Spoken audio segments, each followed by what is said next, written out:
Well, Jackson is fondly known as MJ and has become the go-to valuation specialist for people who want to achieve more in their real estate investing business. In 1999, MJ founded an appraisal company, and soon after found his true gift was analyzing property value for real estate investors. Once MJ began investing himself, the floodgates opened. Since 2000, MJ has been able to close real estate transactions totaling in the millions. InvestorComps was created to help clients do exactly the same. Since 2006, real estate investors, both domestically and internationally, use InvestorComps to confidently profit every time they buy a property, knowing the right price before they buy. Welcome, MJ. Very happy to have you here. Craig, thank you so very much for the gracious invitation. It was an easy yes to come and share, especially on the topic that you cover, leaders and legacy. It's one where it just really gives it's a platform to give back. It's been really unique discovering your story and what you've been able to overcome in what are dire dynamics, but having a team around you, those that poured in and definitely gave their appreciation for who you are and what you were in their lives, and discovering what a strength that was for you to overcome. And, it's like I say, get back in the saddle and ride that horse again. But again, thank you so very much for the invitation. I really appreciate it. Yeah, I'm excited. Been looking forward to this. So tell folks, let's do kind of the 1,000-foot flyover. Sure. Who do you serve and how do you serve them? Well, overwhelmingly, having come from the idea of being an investing appraiser, it was all about serving those individuals that initially domestically in the metro Atlanta area that needed appraisal services for their investing activity. And they really wanted to just do really good deals that would assure they made a profit when they buy, as compared to giving it all back and not having the renovation done, or losing it just based on time because of holding costs. And there's just a God-given skill that I was able to pour into real estate investors. But subsequently, that turned into InvestorComps, where I could literally have a platform to serve mainly all the major market areas across the US. And then that mushroomed into international clients, first in Italy, then Australia, and then we've expanded to 5 continents, where we actively serve real estate investors in that space of doing virtual investing, passive income investing, and active income investing. So it's both the individual that wants to get started, or maybe has already gotten started, and they want to enhance how they do deals. But then we also have an audience that is high net worth earners, high W-2 earners, those individuals that have capital they want to deploy, but they want to make sure that the deal they're about to invest in is the right one. That not only is their principal secure, but there is a really strong window of opportunity for them to earn good returns. So that valuation first approach, as we refer to it, is so very, very dynamic as compared to just relying on someone else to say, oh, it's a good deal. Now, you want to really trust but verify. Now, you said 5 continents. How many continents are there? 7. 7. Yes. Holy cow. So which ones are you not on? Antarctica. And we don't presently have any clients in South America. We have, but we don't presently have any now. Wow. All right. Antarctica. Yeah, I imagine there's not a lot of investing to be done there. I'm not going to put it out of the realm. We got a lot of individuals down there that do heavy engineering and other activities. So I imagine there's some individuals down there that they're focused on what they're doing, and they would like to do some passive income investing. So I'm not going to take it out of the realm just yet. Ah, wow. Yeah. Yeah. That's amazing. 5 out of the 7 continents. And I mean, the question that comes to mind for me when I hear that is, real estate can be tricky. I mean, I know, for instance, like I know somebody has a winery who had been trying to buy one in France, but the French government would not let an American own a French winery. Isn't that hard, dealing with the real estate laws, not only in different continents, but different countries? Well, again, all of the clients are deploying and investing in the mainland and continental U.S. So here in Puerto Rico, this U.S. territory, we have clients that deploy capital, and then on the mainland U.S. So we help them really vet and understand the dynamics of the different states that you want to go in. I mean, the most important thing, one of the most important things in investing is you want to be engaged in an area that has four components. Income growth, population growth, rental growth, and certainly that last component being a landlord-friendly state. So helping guide those investors, not just on the deal flow that we have within the InvestorComps VIP Plus community, but even as they're looking at fund deals and syndications on multifamily or out of the ground self-storage, we're guiding their efforts on deals that aren't mine through my real estate development company, but helping them make good, solid decisions about other opportunities they see in different market areas. So yes, we do help and guide them here in the mainland US, and it's been more than I could have ever dreamed of, Craig. I kid you not, and it continues to be that way as well.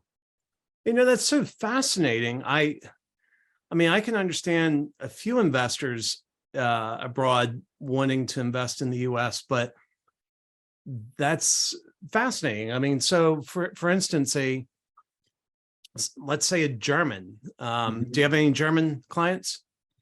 And you know what? I don't want to say I do or don't. I know I've got folks in Denmark, and Italy, and France, the UK. We have someone that I already said Denmark, of Scandinavian. Israel. I don't know if that's Europe. I'm not sure if that's Middle East. That's actually, funny enough, that's Asia, but let's take Denmark. Okay. What makes somebody in Denmark want to invest here? Well, part of it is just this. It's the acquisition point. If you're talking about buying a home in Denmark or having an income producing property in Denmark, your cap rate on acquisition is probably going to be somewhere between 2 to 4, very, very expensive.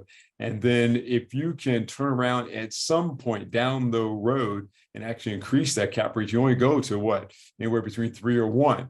So here in the mainland US, as we develop relationships and basically word of mouth, I mean, I didn't go meet anybody in Denmark, they were referred, and overwhelmingly, they're able to take their capital, deploy here, and be able to buy at 13, 14%, and over the course of maybe 3 to 5 years, see that cap rate go to 9 or 8. And that allows them not only to earn a good interest return while holding, but then be able to recognize a gain in equity as they release that asset. So, but that same thing, if I can happen in California, where the cap rates are very, very, very, very strong, and you really don't. And if you don't have $2 million to deploy, you're not going to be able to do a transaction and then you're not able to minimize your risk. Where maybe in the Southeast, we do a wealth of transactions in the Georgia market. You can take $1 million and do 10 transactions, spread your risk, and enhance your overall, not only ongoing returns, but certainly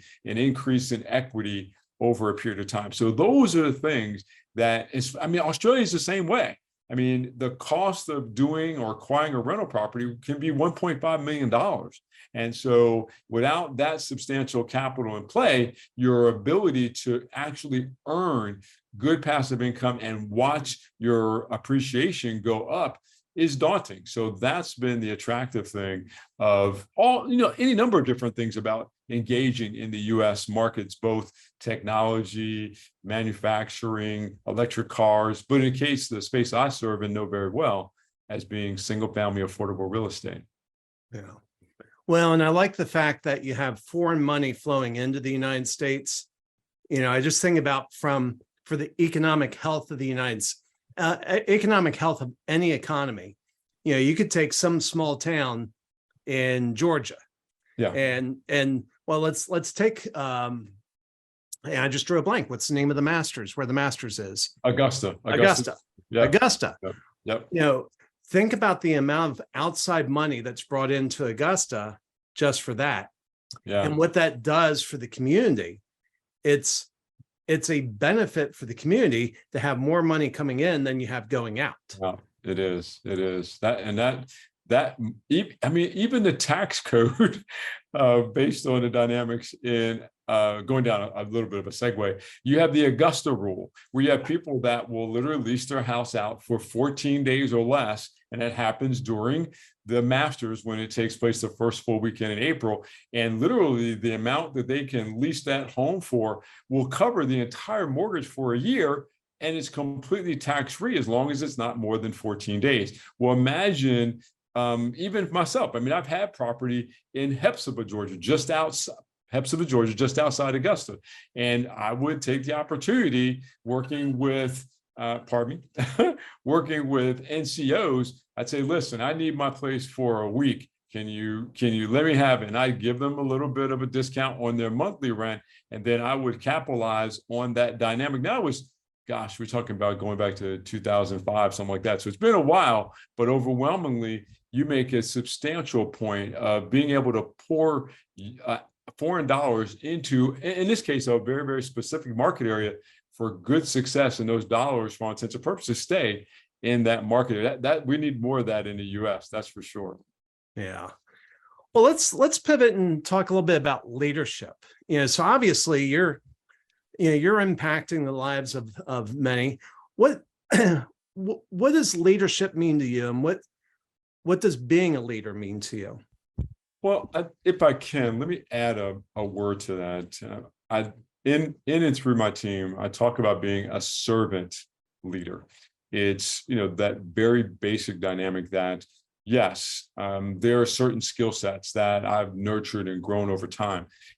But with that, I need other team members so that we can actually do more, because no one person can do it all. I certainly don't want to be the smartest person in the room. But by being a servant to the different department heads, my finance department, our property management department, our client relationship department, nurturing and supporting them, and not only allowing them the space to have ideas, bring solutions to challenges, and then we engage with it together.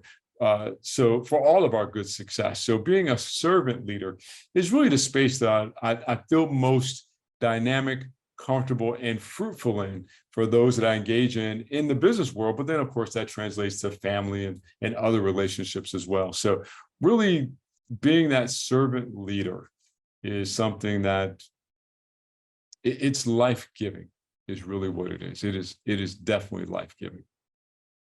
And I would imagine there's a lot of people that servant leaders a little bit hard. Maybe they just haven't heard that term, or maybe they've not been exposed to it, or they've heard it, but they didn't know what it meant. Okay. So if I'm sitting down with you and you say, Craig, I really think you should focus more on being a servant leader, what would be things that you would tell me to do? How would I put that to work? Yeah, certainly it starts with seeking to understand, then be understood. We realize that comes from 7 Habits of Highly Effective People from Stephen Covey, but it is a tremendous principle within those 7 habits. And so it's the idea of allowing, as a servant leader, one, embracing the concept, ask questions. That gets your team members involved and engaged with the growth, stability, and production within any organization. Welcome their voice, not just in terms of a mechanic, but then be actively listening and determining how their idea or component or the action they're taking can have benefit for your organization. And then making sure that you repeat it so that they know that you heard them. There's a unique practice that I was taught when it comes to engaging with the team from my mentor. And he says, you want to utilize, when your communication, a love sandwich.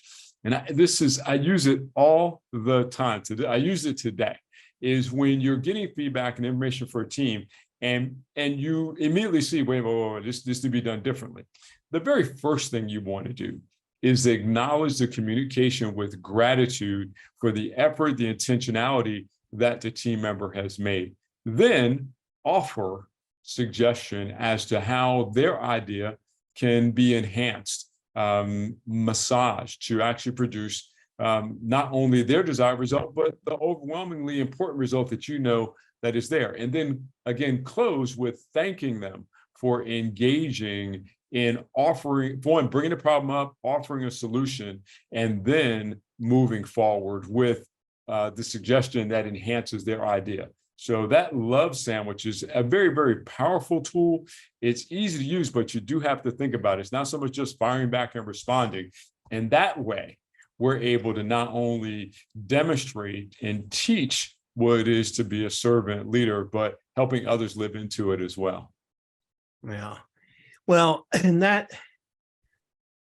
so impactful when I think about the ask questions, there's an assumption baked into what you're saying. And that is when you ask a question, you have to be listening, Yep. Have you run into people that ask questions and you realize, oh, you really didn't care about my answer? Always. I mean, those dynamics, but then that's another opportunity to be, again, a servant leader where you get into the dynamics of, again, making sure that they're understanding what they just did. And in some cases, it will help them move beyond and work to become a better listener, because that's not something that happens overnight, but it demonstrates the power of what being an active listener can do and impact, helping that individual know that you heard them, but you're also trying to help them. Yeah. So if you could, if you could write someone's talk at your graves site, that I had a kind of an interesting opportunity. Most people thought I was a goner, and so I had a chance to see how people responded. Right. But if you could sit down and write what somebody would say at your gravesite, the legacy that they would speak about, what would you want that legacy to be? Yeah, more than anything, I really believe in just 5 simple principles. Kind of think of it as a rise to live, and that prayerfully I'm pouring this into the world, that each and every day they could see that I awaken with gratitude for the family, just life itself. Our health is our wealth. MJ is one of those individuals that realized anything is possible, that you could do your first full Ironman, having never done a triathlon before, at 55 years old, and then get so excited about it that you utilize it as a platform to work towards celebrating your 50th wedding anniversary. That in doing that, realizing anything is possible, it takes intentional focus on specific activities and engagement that he really did strengthen not only his mind by reading and caring and pouring into others, but also his body as well. And as a result, there's so many different things in terms of relationships that he held, friendships and family, that he did go forward, touching other people's lives, executing with excellence, never settling for just doing something any old kind of way, but doing it to the very, very best. Yeah, that's awesome. Let me ask you this. What was a white-knuckled moment where your leadership was put to the test? And you had to set a path. You weren't sure how it was going to work out. What happened? What was it, and how did it work out? Yeah, unfortunately, it happened 3 times. It took the 3rd time for me to really wake up. After college, I went into the hospitality industry. My father was a culinary chef. So I went to college, got a business degree, and then immediately went into working as a manager for Church's Chicken. But I got robbed at gunpoint 3 times. Oh, and that was something that it took, of course, being calm and patient. And so there was some leadership demonstrated there amongst the team members that were present. But the other thing was realizing that if I'm going to have a family, I was married with 2 young children, and there was a different leadership that I needed to embrace for their safety and protection, for my own personal worth living into this world. And so the first one, okay, it was like part of the job. The second one, oh man, I'm just tired of this. Why do I, but the 3rd time, was one of those where literally you're going to have to do something different, MJ. It's not what you actually have to give and pour into the world. So leading as a father, leading as a provider had to be done uniquely and very, very distinctly different. And I utilize the memory of the circumstance to even lead and guide the activities that we take place and do today. That's it's a powerful story. I'm trying to think. I don't know if I've ever met anybody who's been robbed at gunpoint. Yeah. I don't wish it on anybody. Just out of curiosity, everybody responds differently. I would imagine your heart started pounding. Did hands shake? How did you? What was your response?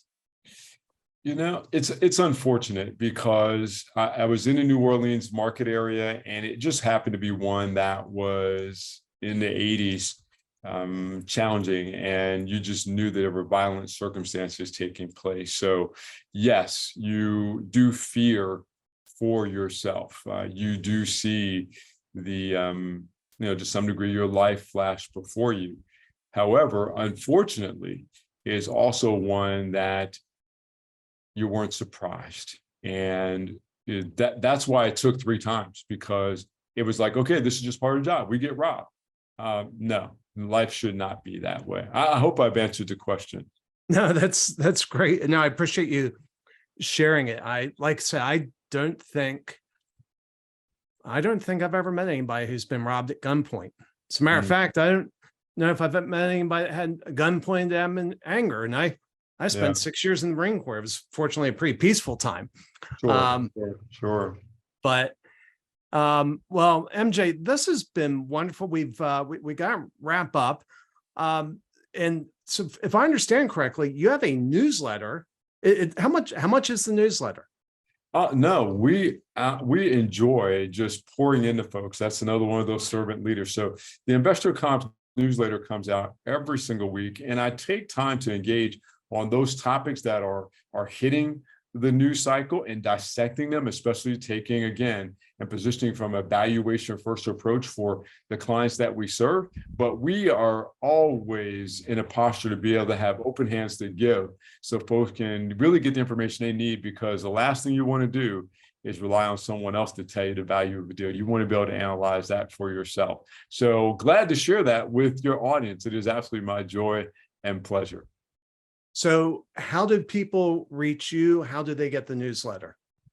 Yes, so there's a simple link. We can put it in the show notes in there. I'd be lying to you if I told you I remember off the top of my head, but for folks getting in touch with me, they can reach out via themarkjackson.com. And as I've talked a little bit about our VIP Plus community, maybe mention it once or twice for those virtual investors, always willing to jump on a call, and that is at vip.investorcomps.com/schedule.